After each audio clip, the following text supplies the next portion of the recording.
ఆకాశం ఎందుకో పచ్చబడ్డది, ఆ నడుమ బొట్టేమో ఎర్రబడ్డది.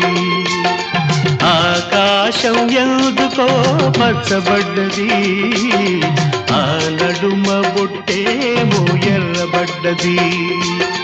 వీచే గాలుల తాకిడి, సాగే గువ్వల అలజడి, రమ్మని పిలిచే పైబడి